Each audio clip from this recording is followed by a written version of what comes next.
आज के कार्यक्रम के हमारे माननीय प्रमुख अतिथि जी श्रीमान अरविंद नेताम जी, वर्ग के माननीय सर्वाधिकारी महोदय, विदर्भ प्रांत के माननीय संघचालक जी, नागपुर महानगर के माननीय संघचालक जी, उपस्थित विशेष निमंत्रित गण, नागरिक सज्जन, माता भगिनी एवं आत्मीय स्वयंसेवक बंधु,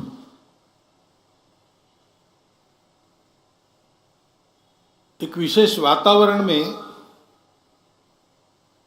ये अपना समापन कार्यक्रम संपन्न हो रहा है।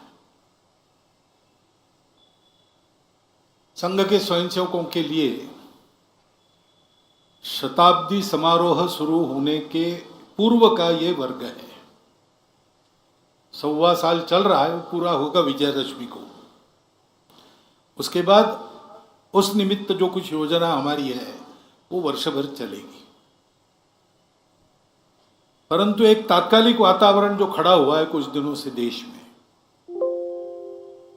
पहलगाम में जो हमला हुआ, नृशंस हमला हुआ और हमारे नागरिकों को हमारे देश के अंदर आकर आतंकवादियों के द्वारा मारा गया, तो स्वाभाविक सबके मन में दुख था, क्रोध था और अपराधियों को शासन होना चाहिए इसकी उत्कट इच्छा थी। तो कुछ कार्रवाई हुई और शासन किया गया। इस सारे प्रसंग में अपने सेना की क्षमता और वीरता फिर से एक बार चमक उठी। रक्षा के विषय को लेकर जो तरह तरह के अनुसंधान हमारे होते हैं, उनका कारगर होना साबित हो गया। उनके पराक्रम के साथ निर्णय लेना और करने के लिए कहना, ये जिनका दायित्व है ऐसे शासन प्रशासन के लोग, उनकी दृढ़ता भी हम सब ने देखी।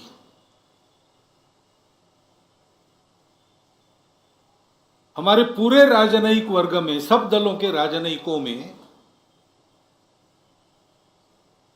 चिर प्रतीक्षित एक सूझबूझ और आपसी सहयोग, देश के हित में सारे मतभेद भूलकर, इसको भी हम देख रहे हैं। और संपूर्ण समाज ने अपनी एकता का एक बहुत बड़ा दृश्य खड़ा किया है।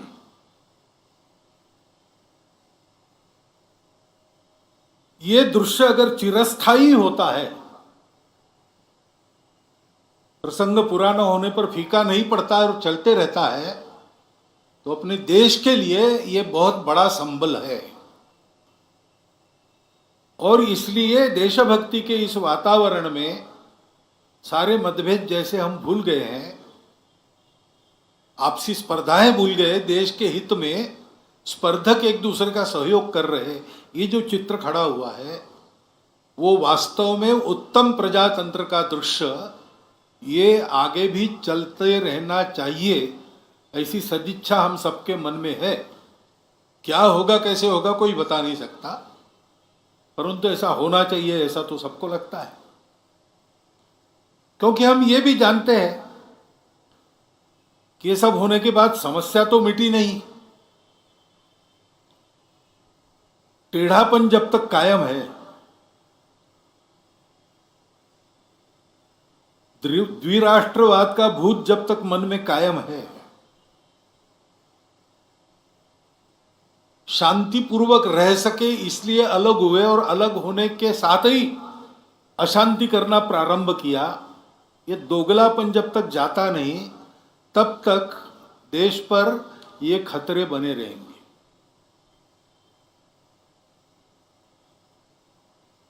हम देखते हैं युद्ध के प्रकार भी बदले, आमने सामने लड़के नहीं जीत सकते तो 1000 कट्स की पॉलिसी, आतंकवाद को सहारा देकर उसके जरिए लड़ना,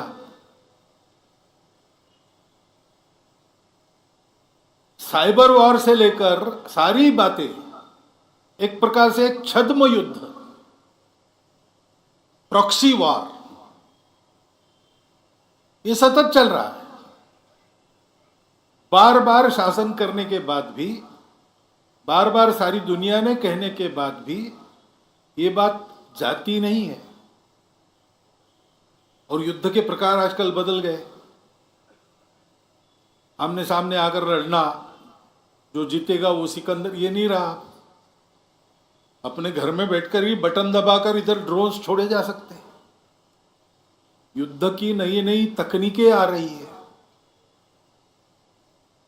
ये सारी स्थिति हमारे सामने आई है। इस निमित्त दुनिया के देश क्या क्या करते हैं, क्या क्या जो उन्होंने किया है, उनकी भी परीक्षा हो गई है। सत्य के साथ पूर्णता खड़े कौन होते हैं, कौन उसमें भी अपने स्वार्थ देखकर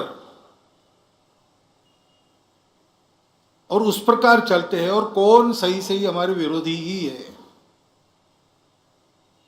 उनके अपने स्वार्थों के कारण ही है, परंतु यह सारी परीक्षा भी हो गई है। और इसलिए यह बात ध्यान में आती है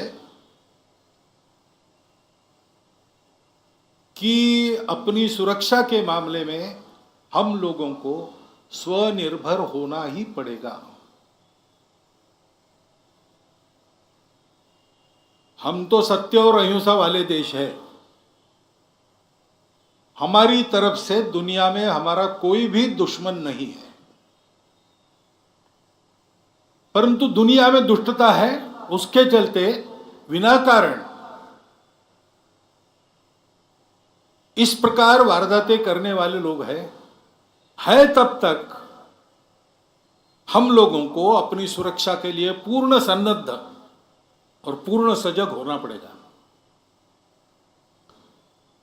नई नई प्रकार की तकनीक, उसका अनुसंधान होना चाहिए।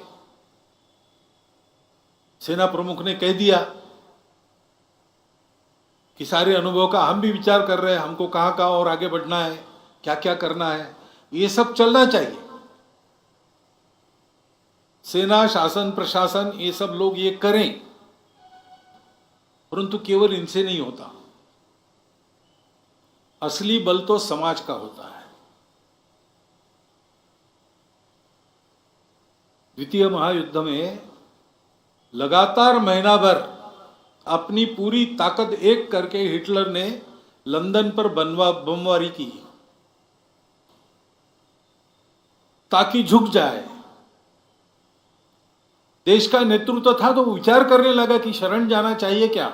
सेना समाप्त हो गई,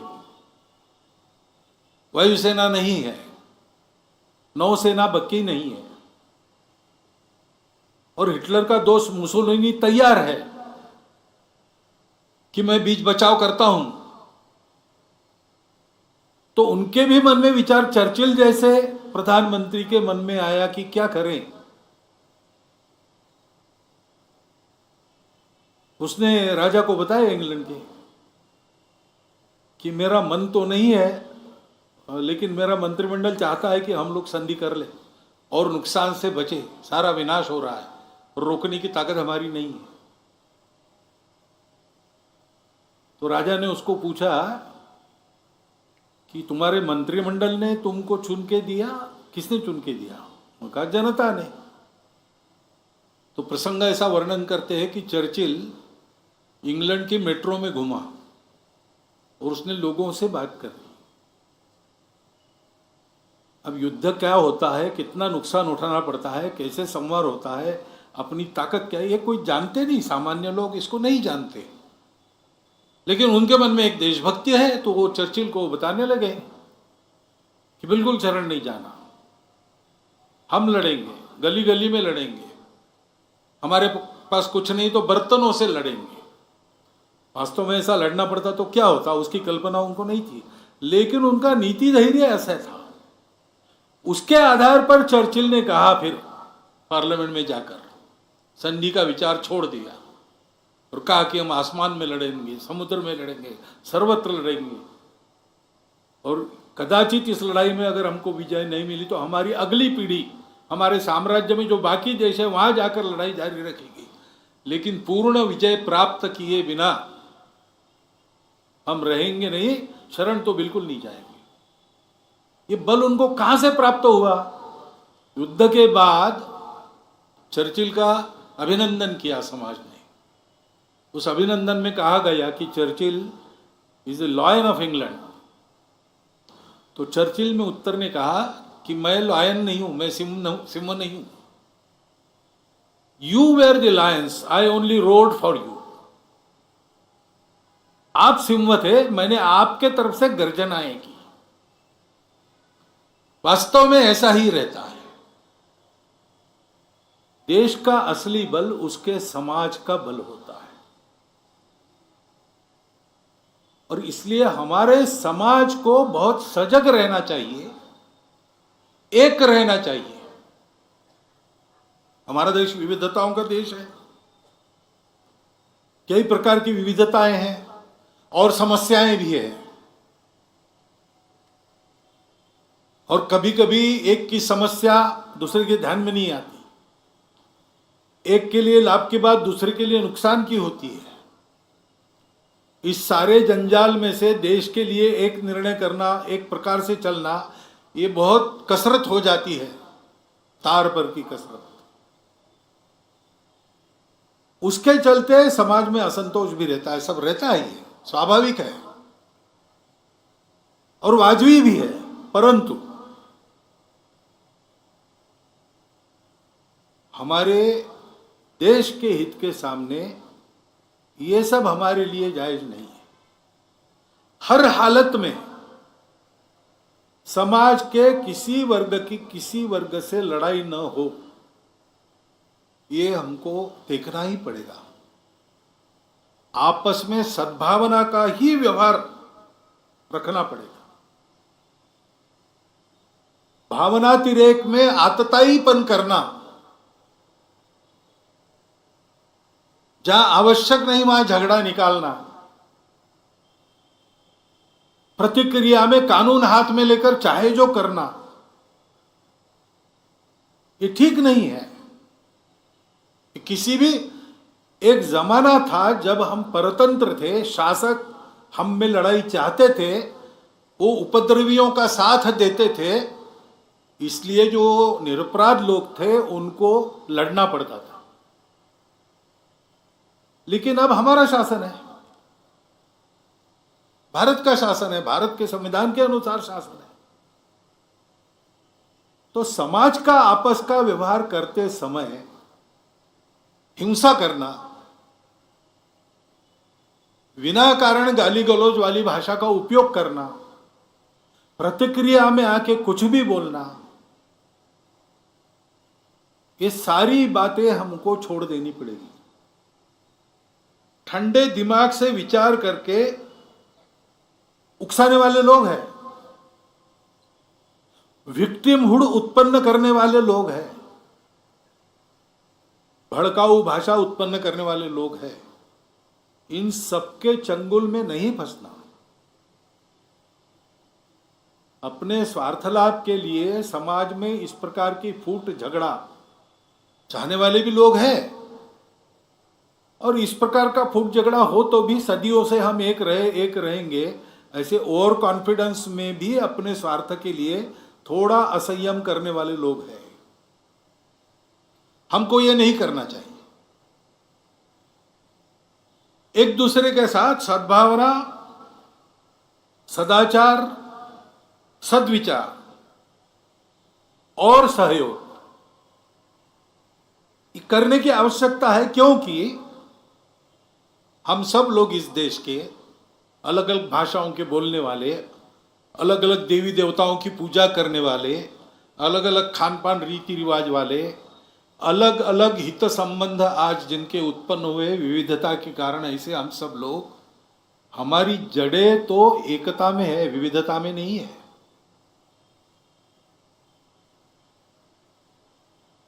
रविन्द्रनाथ ठाकुर ने कहा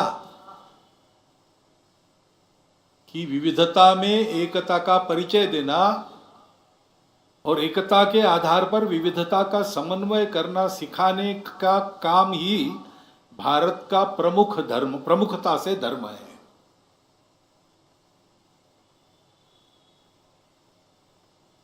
उस एकता में हमारी जड़ें होनी चाहिए, उसका ध्यान रखना चाहिए। बरतना विविधता में पड़ता है, मैं मेरी भाषा बोलूंगा, उस भाषा के प्रति मेरे मन में गौरव भी है, मेरी अपनी पूजा है, वो मुझे प्रिय है। ये सारी बातें मेरी विशिष्टता है, मेरे लिए बहुत प्रिय है, उनका रक्षण करना है, सब करना है। लेकिन इन सब के ऊपर हमारी सबकी एकता है। ये सारी विविधता होने के बाद भी देश के नाते हम एक हैं, समाज के नाते हम एक हैं। एक ही सनातन संस्कृति का प्रवाह हम सबके आचरण को निर्धारित करता आया है। ऊपर की जो बात है सभ्यता की, कपड़े, नाच गाना, भाषा भूषा, भजन भवन, भ्रमण भोजन, वो विविध प्रकार का है, लेकिन जो मूल्य व्यवस्था है वो हम सबके समान है।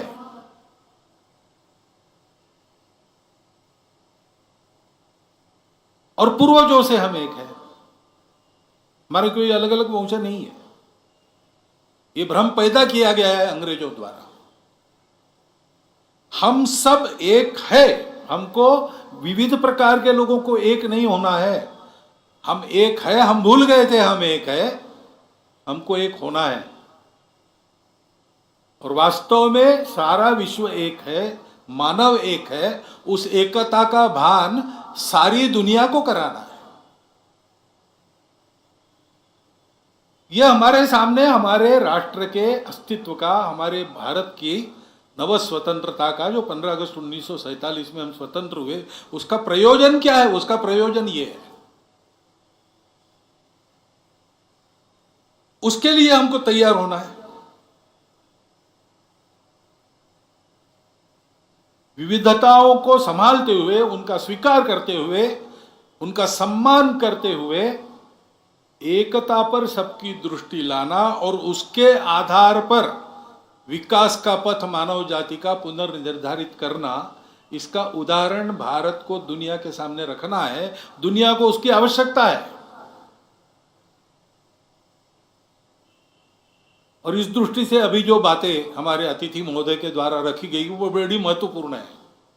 हम सबको उसका विचार करना ही है। हम तो कर ही रहे हैं संघ के लोग। विकास और पर्यावरण का विरोध क्यों होना चाहिए? दोनों साथ साथ चल नहीं सकते क्या? चल सकते हैं, लेकिन एकता का विचार मन में रखकर सारी योजना बननी चाहिए।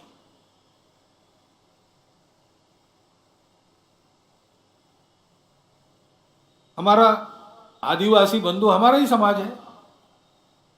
हमारे समाज में अनेक देवी देवता है। आपने कोड की बात करते समय कहा इतने सारे हैं, बराबर है। ये सब होने के बाद भी समाज के नाते हम एक हैं। तो अगर एक समाज है तो आपको यह कहने की जरूरत नहीं कि हमारी मदद कीजिए। संघ का काम ही है, संपूर्ण हिंदू समाज में संघ सबको मानता है। मैं कोड की बात नहीं कर रहा हूं, वो एक अलग विषय है, टेक्निकल विषय है। लेकिन समाज का ये अंग भी हमारा ही अंग है। उसकी समस्याओं में जितनी हमारी ताकत है उतना हम करेंगे। हमारा एक तरीका है। शासन के लिए आपने कुछ कहा, वो शासन के पास पहुंच जाएगा, परंतु शासन अपना काम करेगा। और कैसा करता है आपको ज्यादा मालूम है, आप रहे, इसलिए वहां हमेशा समय लगता है। और सभी फैक्टर्स एक साथ बहुत कम बार सोचे जाते हैं। लेकिन हम कहते हैं कि शासन वगैरह इन सबकी ताकत क्या है? समाज की ताकत है। तो शासन प्रशासन में सुनवाई नहीं होती तो क्या बिगड़ा? समाज है। तो पेशा कानून की बात आपने की, उस कानून का उपयोग कैसा करे जिससे समाज में भेद उत्पन्न न हो, कुछ अलग हो रहा है ऐसा किसी को न लगे। और फिर भी पेशा कानून जिसलिए लाया गया वो सारा ठीक हो। इसका उदाहरण आपको देखना है तो विभिन्न संगठनों के माध्यम से हमारे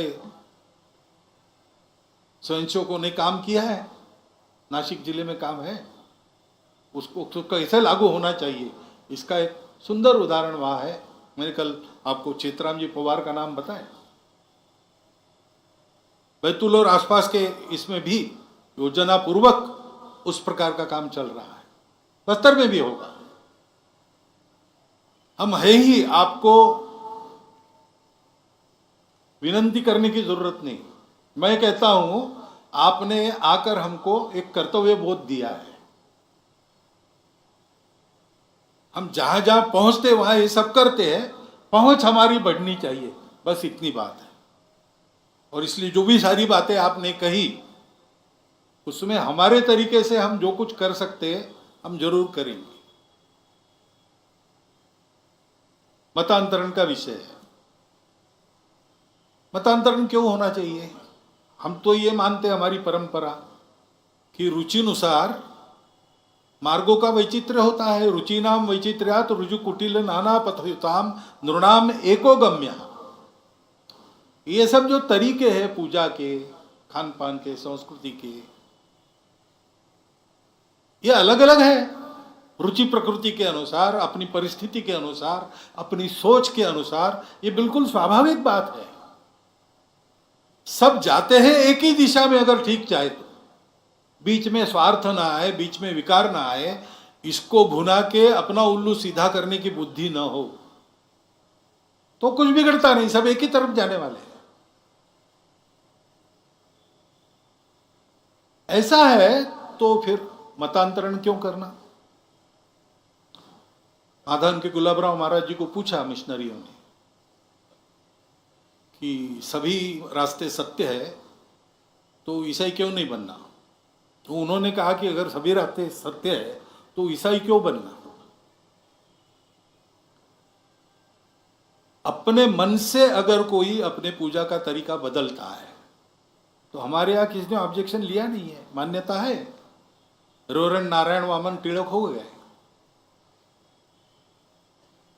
परंतु लोभ लालच जबरदस्ती से करना, ये सोच के या कह के करना कि तुम्हारा रास्ता गलत है, तुम्हारे पूर्वज गलत थे, हम तुमको सही कर रहे हैं, एक प्रकार से गाली हो गई। Conversion is a violence. हमने उसका कभी समर्थन, हमको पंथ संप्रदायों से कोई बैर नहीं है।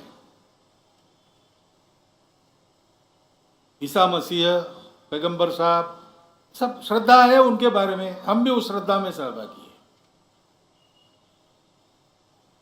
परंतु अपने अपने तरीके से सब चलेंगे।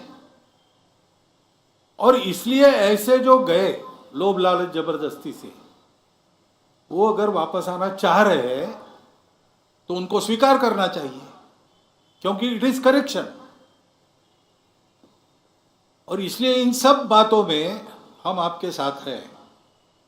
आदिवासी समाज कोई अलग समाज नहीं है। मैं तो कई बार कहता हूं कि हमारी संस्कृति जो जन्मी वो जंगलों और खेतियों में से जन्मी, इसलिए आदिवासी समाज हमारा मूल है। उनकी अपनी भाषाओं में जो तत्वज्ञान वो बताते हैं वो नासदीय सूक्त के पास जाता है।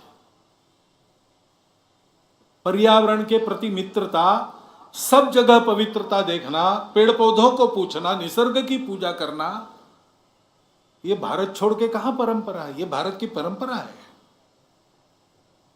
हम आज अपने आप को हिंदू कहते, हिंदू बने हैं, कहां से बने? वहां से बने हैं। और इसलिए अपने समाज का एक अभिन्न अंग मान के हमारी शक्ति पूरी लगाकर और हमारे अपने तरीके से हम समाज के बल के आधार पर काम करते हैं। हम काम करेंगे और ठेका तो हम लेते नहीं, हम काम करेंगे, यानी हम और जिनके लिए काम करना है वो सब मिलकर करेंगे।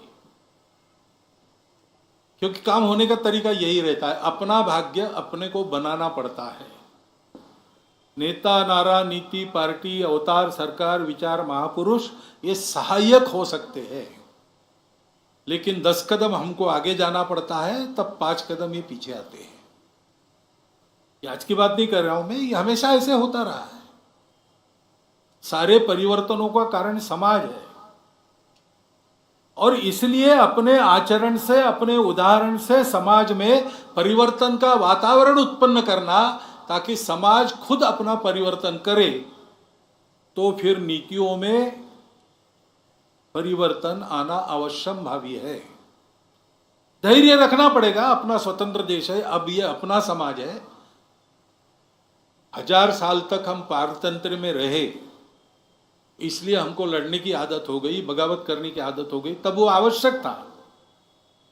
लेकिन अब अपने लोग हैं, कभी कभी भूल जाते हैं अपनापन, तो भी धैर्यपूर्वक प्रतीक्षा करके अपने आप को ठीक रख के अगर ये किया जाए तो ये परिवर्तन आएगा। हमने गीत में भी कहा आपके सामने, निश्चित होगा परिवर्तन, क्यों? जाग रहा है जनगण मन। इस जनगण मन को जागृत करने वाला वातावरण बनाने का काम करने के लिए एक देशव्यापी कार्यकर्ता समूह का निर्माण करना, ये संघ का कार्य है, और वो हम कर रहे हैं। हम अपने पद्धति से करते हैं, अपने बलबूते करते हैं, किसी को पुकारते नहीं मदद के लिए, अपने आप जो आ जाए उसका स्वागत है, सबकी मदद करते हैं। इसलिए हमारी गति थोड़ी धीरे रहती है, हम उसको बढ़ाएंगे, लेकिन साइकिल की गति कार की गति जितने नहीं हो सकती, और जो हमको करना है उसके साइकिल ही चलानी पड़ेगी। लेकिन मैं विश्वासपूर्वक ये कह सकता हूं कि हम सब मिलके अपना भाग्य संवारने में लग जाए तो इन समस्याओं का निदान निकलेगा, ठीक से निकलेगा। धैर्यपूर्वक सतत प्रतीक्षा करते हुए काम करना पड़ेगा, और ऐसे सब कामों में हम सबके साथ है, हम हमेशा साथ देंगे, क्योंकि संघ इसी के लिए है। ऐसे कार्यकर्ता तैयार करने का प्रशिक्षण इन वर्गों में होता है। 98 साल से नागपुर में ये वर्ग हो रहा है, 27 में शुरू हुआ। समय के साथ बड़ा भी होता गया, स्वरूप भी तरह तरह से बदलता गया, लेकिन देश भर के ऐसे कार्यकर्ता इस वर्ग में से खड़े होते हैं, और उनके करने में से देश का वातावरण बदलता है, जिसका अनुभव आपने लिया है। 1925 में संघ स्थापना के समय समाज का मन कैसा था, वातावरण कैसा था, और आज संघ के 100 साल पूरे होते होते संघ के संदर्भ में समाज का मन कैसा है, वातावरण कैसा है। 4 दिन में हो हल्ला भड़का करके और कुछ कर दिया तो वो 2 दिन में समाप्त हो जाता है। सावरकर जी ने एक बार कहा था संघ के कार्यक्रम में आकर कि हम लोग काम करते हैं, हमारा काम मूसलाधार वर्षा जैसा है, आएगी बदाबद बरसेगी 2-3 घंटे में, और सब इधर उधर हो जाएगा और चली जाएगी। वो पानी भी बह जाता है, वो आर्द्रता भी सूख जाती है, उसका फायदा नहीं होता वृक्षों को, फसल को। आपका काम कैसा है? बूंद बूंद वर्षा होती है, वो जमीन में पड़े बीज को पोषित करती है, सोए हुए बीजों को अंकुरित करती है, और उसमें से फसलें खड़ी होती। संघ का तरीका ये है। इसलिए थोड़ा कभी लगता है कि आपने करना चाहिए, करना चाहिए, हम करेंगे, जरूर करेंगे, कर रहे हैं। वास्तव में आपने जो सारी बातें कही उसके लिए आपके सामने ही मैंने अपने कार्यकर्ताओं को कहा, हमको अलग से कमेटी बनानी नहीं पड़ती, हमारी कार्यकारिणी सब स्तर पर है, और सौभाग्य से संघ की सब कार्यकारिणियाँ सक्रिय लोगों की कार्यकारिणी रहती है, नाम की नहीं रहती। तो उनके साथ जैसे मिलना जुलना होगा, बातें आगे बढ़ेगी। तो आपको बिल्कुल डरने की आवश्यकता नहीं, हम सब है, साथ है, और हम सब ये करेंगे। परंतु ये सारे समाज में करना है, और सारे समाज में करना है तो इन बातों को अपने जीवन में चरितार्थ करने वाले, समाज के साथ निरतिशय प्रेम रखने वाले, मन में बिल्कुल भेद न रखते हुए सबको अपना मानने वाले चारित्र संपन्न कार्यकर्ताओं की आवश्यकता है। और वही कार्यकर्ता निर्माण का काम संघ कर रहा है। उसका एक नमूना आपने यहाँ पर देखा है। मेरी प्रार्थना यही है कि ये काम केवल संघ का नहीं है, हम सबको मिलकर अपना भाग्य बनाना है। अपना भाग्य ने, हम सबका भाग्य ने, हमारे देश का भाग्य है, उसको संवारने के लिए काम चल रहा है। और इसलिए दर्शक की दृष्टि, कौतुक की दृष्टि केवल इससे नहीं होगा, प्रत्यक्ष सक्रियता की आवश्यकता है। अधिकाधिक सहभाग संघ के स्वयंसेवकों के साथ, देश हित में संघ के स्वयंसेवक जो काम करते हैं उसमें आप सबका रहे, एक अनुरोध मैं आपके सामने रखता हूं और मेरी बात पूरी करता हूं।